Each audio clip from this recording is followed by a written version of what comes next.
Buah kejujuran Edison Jaya, petugas kebersihan yang kembalikan dompet berisi 70 juta rupiah Hotman Paris.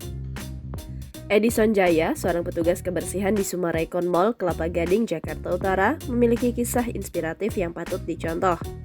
Pasalnya, Edi mengembalikan dompet milik pengacara kondang Hotman Paris Hutapea yang sebelumnya ia temukan tergeletak di lobi 3 Summarecon Mall, Kelapa Gading. Edi tidak tergiur untuk mengambil dompet tersebut meski di dalamnya terdapat uang lebih dari 70 juta rupiah. Kepada Hotman, Edi mengatakan bahwa dompet tersebut ia temukan tergeletak di lobi 3 Summarecon Mall Kelapa Gading. Ia mengaku tidak melihat dompet tersebut jatuh dari kantong celana Hotman, bahkan dia juga tidak membukanya.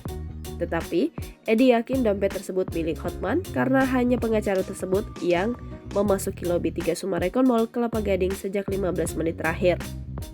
Terharu dengan sikap Edi, Hotman langsung memberikan imbalan atas kebaikannya dengan memberikan uang Rp200.000. Tetapi Edi menolak imbalan tersebut sebab ia memegang prinsip bekerja dengan ikhlas. Edi mengaku sering menemukan berbagai jenis barang yang tertinggal selama 8 tahun bekerja sebagai petugas kebersihan. Kendati demikian, barang-barang tersebut selalu Edi kembalikan ke bagian customer care di Summarecon Mall Kelapa Gading. Edi tidak tergiur mengambil dompet yang tertinggal, termasuk milik Hotman, karena ia ingin bekerja dengan jujur dan ikhlas.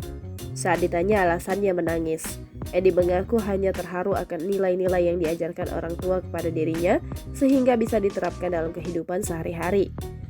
Kini, Edi mendapat rezeki nomplok usai mengembalikan dompet dan sempat menolak uang Rp200.000 dari Hotman. Pasalnya, Edi diberikan segepok uang oleh seorang pengusaha yang juga rekan kerja Hotman, Andrew Susanto. Saat diperlihatkan uang segepok di dalam amplop putih tersebut, Edi sempat menolak pemberian itu. Geram melihat Edi menolak pemberian Andrew, Hotman langsung mengambil uang segepok itu dan langsung dimasukkan ke kantong celana petugas kebersihan tersebut.